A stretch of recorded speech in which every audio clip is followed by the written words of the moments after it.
Вань, здоровенько. Как делишки? Смотри, вот полик, который давно размолотили. Вот его уже, сука, показки не могут сделать. Хуй знает сколько времени. Что думаю сделать? Может быть, по бесу к себе его отвезу. И мне надо, чтобы ты его быстро собрал. Получится ли у тебя это сделать?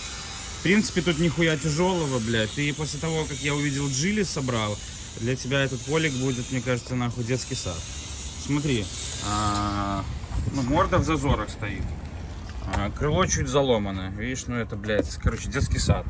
По капоту смотри вопрос. Вот капот, он замят. Ну, мне кажется, вы его сделаете. Это крыло опять же на месте стоит. И сбоку тоже. Смотри, идем дальше. Вот капот с этой стороны.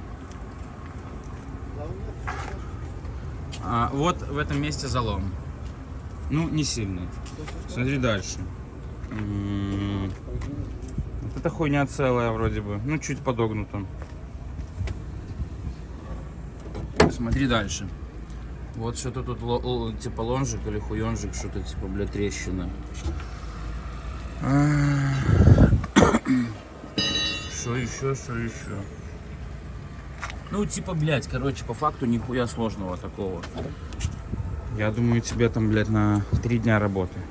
И вот подушка соскочила, блядь, с мотора. Ну, в принципе, все.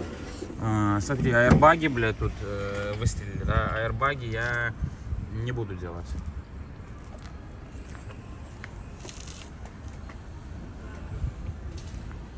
Ну, вот она.